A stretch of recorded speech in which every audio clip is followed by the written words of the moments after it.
ભરૂચ નગરપાલિકાના ward number 2માં મેન્ડેટની બબાલ છેલ્લા 3 દિવસથી ચાલી રહી હતી.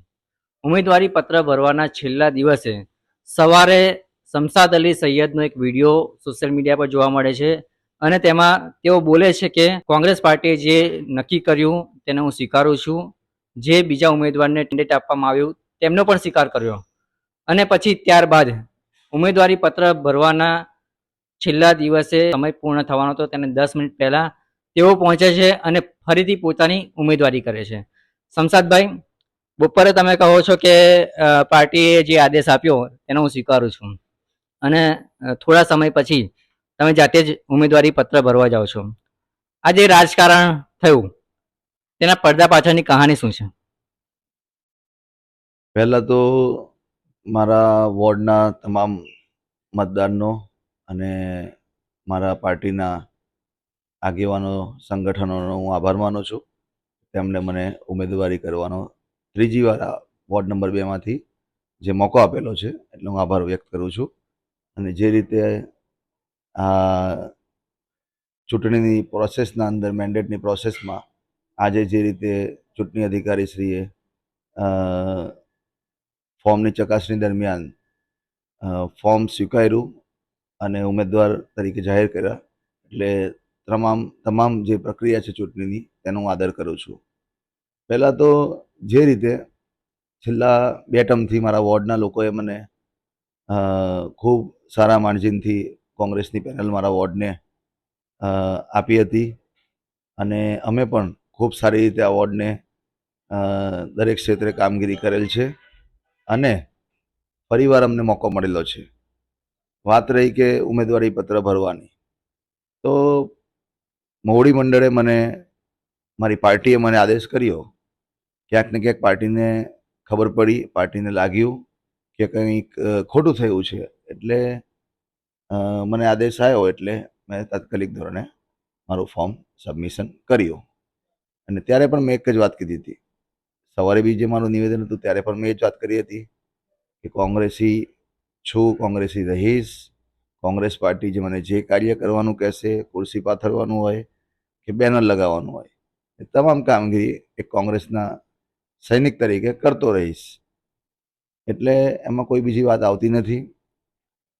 પાર્ટીએ મને ઉમેદવાર બનાવ્યો એ આજે ચૂંટણી પ્રક્રિયા દરમિયાન આજે મારી જે સબમિશન હતું ફોર્મનું એ સ્વીકારવામાં આવેલું છે. શમશાદભાઈ, એક આક્ષેપ એવો લાગ્યો કે મેન્ડેટ ચોરાયું અથવા વેચાયું, એ બાબતે શું કહેશો? શું હકીકત છે? મેન્ડેટની પ્રક્રિયા જે હોય છે, જ્યારે પણ ચૂંટણી આવે ત્યારે દરેક લોકોને કોંગ્રેસના કાર્યકર્તા હોય છે, ખાસ કરીને જે કોંગ્રેસ સાથે વર્ષોથી જોડાયેલા હોય છે એવા દરેક કાર્યકર્તાઓને કોંગ્રેસના દરવાજા ખુલ્લા હોય છે કે પોતાની ઉમેદવારી કરી શકે અને સ્વતંત્ર રીતે પોતાની ઉમેદવારી માટેના જે પ્રયત્ન કરવાના એ કરે. એક લોકશાહી ઢબે આ પ્રક્રિયા થતી હોય છે પાર્ટીમાં અને એ પ્રક્રિયા દરમિયાન ખૂબ સારી રીતે કોંગ્રેસ પાર્ટી એની કામગીરી પણ કરે છે. એવી જ રીતે આ ચૂંટણીના અંદર પણ પાર્ટીએ આ સમગ્ર પ્રક્રિયા અમારા પ્રભારીશ્રીના નેતૃત્વમાં કરવામાં આવી હતી. એના પછી જે કંઈ બી પ્રોસેસ હોય છે, મોવડી મંડળ નક્કી કરતું હોય છે કે ઉમેદવારો કઈ જગ્યાએ કયા સમીકરણથી મૂકવાના હોય છે, ત્યારે એક કમિટી બેસતી હોય છે. કમિટી નક્કી કરતી હોય છે ઉમેદવારોનો, જે પણ બી ઉમેદવારો નક્કી કરવાના હોય છે એ કમિટી નક્કી કરતી હોય છે.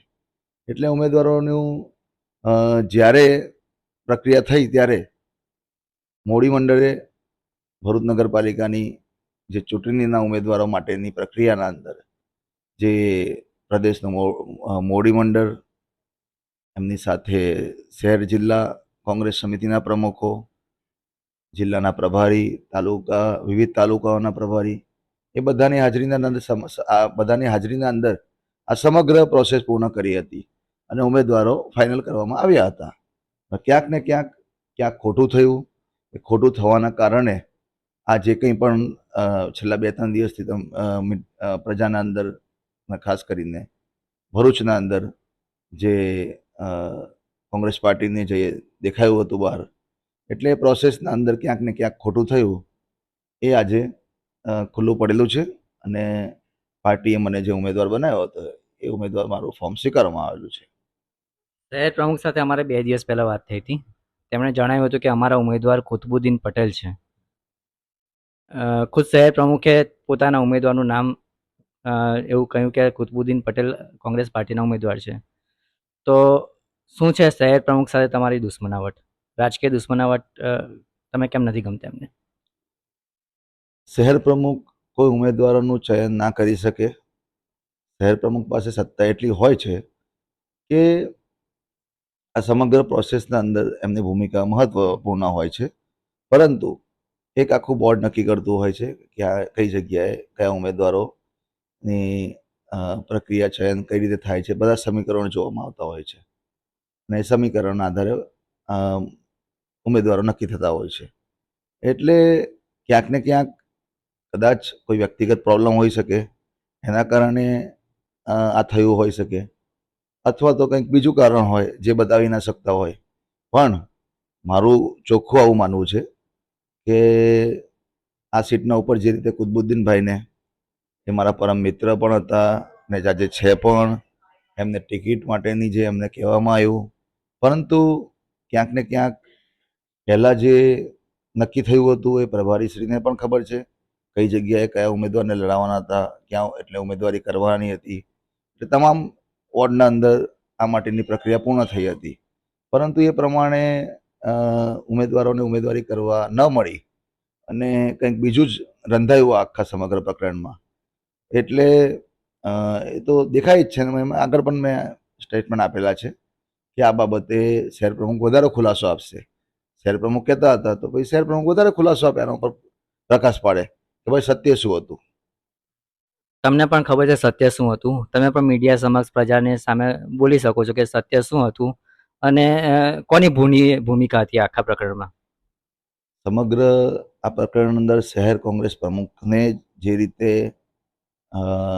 પ્રદેશ મોવડી મંડળે નામ નક્કી કરેલા હોય અને જ્યારે અમુક અમુક સીટોના ઉપર જે ઉમેદવારો થઈ જતા હોય છે નક્કી, ત્યારે એ ઉમેદવારો નક્કી થતા હોય ત્યારે શહેરના સંગઠનના પ્રમુખે એમને ઉમેદવારી પત્ર આપવું જોઈતું હોય છે. પરંતુ અહીંયા કંઈક બીજું જોવા મળ્યું. કારણ કે જ્યારે આ આખી પ્રોસેસ ચાલતી હતી છેલ્લા 2 દિવસથી, ત્યારે જિલ્લાના અમારા પ્રભારીશ્રીએ પણ મેન્ડેટ નથી લીધું અને એમણે પણ કીધું કાર્યકર્તાઓને કે ભાઈ ક્યાંક ને ક્યાંક મારું જિલ્લા પ્રમુખ શહેર પ્રમુખ નથી સાંભળતા. એટલે ક્યાંક ને ક્યાંક એમને પણ ખબર હતી કે ક્યાંક ખોટું થવાનું છે. એટલે એક પ્રમાણિક વ્યક્તિ હતા અમારા જિલ્લાના પ્રભારી, એટલે એમણે આ પ્રોસેસના અંદર છેલ્લા 2 દિવસના અંદર ભાગ ન લીધો. પછી પ્રદેશની મોવડી મંડળે બીજી કમિટી મોકલીને પણ આને સારું કરવાના પ્રયત્ન કર્યા, પણ ક્યાંક ને ક્યાંક કોઈનો કહી શકાય કે જે એને મનમાની કરવી હતી, એનો મનસૂબો હતો એ પાર પાડવો હતો. એટલે આ સમગ્ર ખેલ ખેલવામાં આવેલો હતો. આખા પ્રકરણને માઇનોરિટી સમાજ સાથે અપમાન અથવા તો માઇનોરિટી સમાજની અવગણના સાથે જોડવામાં આવી રહ્યો છે. તમે શું કહેશો બાબત? ના, એમાં માઇનોરિટી સમાજનું અપમાન કે માઇનોરિટી સમાજની અવગણના એવું કશું જ નથી. કોંગ્રેસ પાર્ટી દરેક સમાજને સાથે લઈને ચાલવાવાળી પાર્ટી છે. એમની એક વિચારધારા કોંગ્રેસની છે, જે એક મજબૂત વિચારધારા છે, જે દરેક સમાજના લોકોને, દરેક જ્ઞાતિના લોકોને લઈને ચાલીને આજે એ કોંગ્રેસ પાર્ટી એક જ એવી પાર્ટી છે કે જે દરેક લોકોને સાથે લઈને, કોઈ પણ કહી શકાય કે ગરીબ, અમીર અને કોઈ પણ ધર્મના લોકો, એવું ના હોય કે કોઈ એક ધર્મને મહત્ત્વ આપે. એટલે કોંગ્રેસ પાર્ટીની વિચારધારા જ એટલી મજબૂત છે કે કોંગ્રેસ પાર્ટી એની વિચારધારાથી જ આગળ વધી રહી છે. એટલે આમાં કોઈક સમાજનું હિત ગવાતું હોય એવું હું નથી માનતો કે કોંગ્રેસ પાર્ટીના અંદર આવું થતું હોય છે. પાર્ટીએ હંમેશા દરેક વ્યક્તિને દરેક જગ્યાએ મોકો આપેલો છે. એક હું મારી પોતાની જ વાત કરું છું. હું એક સામાન્ય કાર્યકર્તા હતો. મારા પરિવારમાં કોઈ એવો કોઈ નેતા હતો નહીં. તો પણ પાર્ટીએ મને નાનામાં નાના કહી શકાય કે ઉંમરે NSUI યુથ કોંગ્રેસથી લઈને ઘણા બધા મહત્ત્વના કહી શકાય કે મને ભૂમિકા ભજવવાની પાર્ટીની એના અંદર મને મોકો મળ્યો. એટલે તમે જોઈ શકો છો કે શહેર પ્રમુખ, શહેરનું સંગઠન હોય કે જિલ્લાનું સંગઠન હોય, પ્રદેશનું સંગઠન હોય, એટલે દરેકને સમાવીને એક સંગઠન સારું મજબૂત બનતું હોય છે. એટલે એવું કંઈક ના હોય કે કોઈ જાતિ ધર્મથી નક્કી કરીને એવું થતું હોય. સંસારભાઈ, તમે છેલ્લા 15 વર્ષથી નગરપાલિકામાં રાજનીતિ કરો છો. પાર્ટીએ તમને 3 ટર્મથી ટિકિટ પણ આપી છે. તો આ વખતે ટિકિટ મેળવવા માટે આટલી મુશ્કેલી કેમ? બીજો સવાલ એ છે કે અ, શમશાદભાઈનો આટલો વિરોધ કેમ? પાર્ટી નક્કી કરતી હોય છે કે ઉમેદવારી કોને કરવી. પાર્ટીનો આદેશ શિરોમાન્ય, આગળ પણ મેં કીધું હતું, આજે પણ કહું છું અને કાલે પણ કહીશ કે પાર્ટી જે આદેશ આપશે તો આ વફાદાર સૈનિક પાર્ટીનું કામ કરશે. અને કોંગ્રેસનો વફાદાર છું અને હંમેશા રહીશ. અને વાત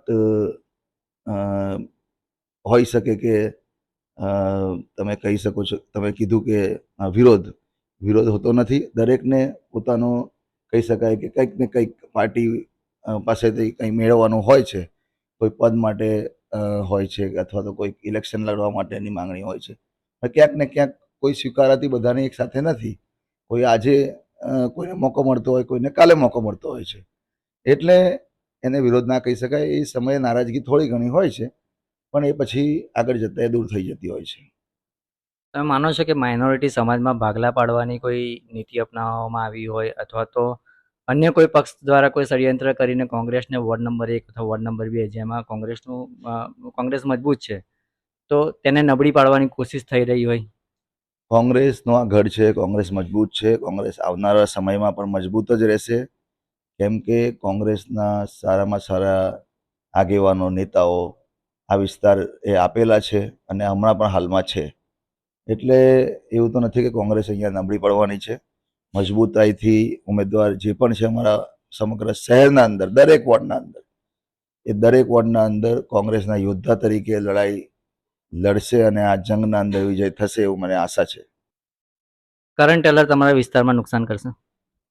કોંગ્રેસના વફાદાર એ પણ સૈનિક છે અને અ, કોંગ્રેસ પાર્ટીના મહત્વપૂર્ણ પદ પર પણ એ રહી ચૂક્યા છે. એટલે અમુક વાર નારાજગી હોય છે, આગળ પણ કીધું એવી રીતે, પણ એ પાર્ટી લેવલ પર એને કંઈક ને કંઈક અ, એમની સાથે આજે પહેલો દિવસ છે, બીજો દિવસ છે, એટલે આવનારા દિવસોમાં એ સોર્ટ આઉટ થઈ શકે છે. મારો છેલ્લો સવાલ છે. કોંગ્રેસ પક્ષે વોર્ડ નંબર 2માં 2 અલગ અલગ વ્યક્તિઓને મેન્ડેટ આપ્યું. એક તમને આપ્યું ને એક કુતબુદ્દીન પટેલને આપ્યું. આ વહીવટના કારણે ઘણી બધી મૂંઝવણ ઊભી થઈ, ક્લેશ ઊભા થયા. આ કાર્ય પદ્ધતિને તમે કઈ રીતે જુઓ છો? આનો જવાબ પણ હું કહીશ કે શહેર પ્રમુખ જ આપે, કેમ કે પ્રદેશ સમિતિ હોય કે અમારા પ્રભારીશ્રી હોય, એટલે મેન્ડેટ પ્રક્રિયાના અંદર શહેર પ્રમુખે મેન્ડેટ સ્વીકારીને જે કંઈ બી કામગીરી કરવાની હોય છે એમણે જ કરવાની હોય છે અને એમણે જ કરી છે. એટલે એ જવાબ વધુ સારી રીતે આપશે, કેમ કે હાલમાં મને જાણવા મળેલું છે ઘણી બધી સીટોના ઉપર પણ ઉમેદવાર નથી મૂકવામાં આવ્યા, ને ક્યાંક આવું કેમ બન્યું એ ખૂબ મોટો પ્રશ્ન છે. એટલે આ સમગ્ર બનાવના ઉપર શહેર પ્રમુખ પ્રકાશિત કરે પોતાનો સ્ટેટમેન્ટ, અને એ તમને પ્રકાશ આના ઉપર પાડશે. આ હતા શમશાદ અલી સૈયદ, જે હવે વોર્ડ નંબર 2ના કોંગ્રેસના ઉમેદવાર છે. તેમણે અલગ અલગ વિષયો પર પ્રકાશ પાડ્યો છે અને તેમના મત અનુસાર આજે આખું પ્રકરણ ઊભું થયું અને આખી ગૂંચવણ મૂંઝવણ ઊભી થઈ, તેના માટે માત્ર ને માત્ર શહેર પ્રમુખ સલીમભાઈ અમદાવાદી જવાબદાર હોવાનું તેમની વાત પરથી જાણવા મળે છે. આભાર.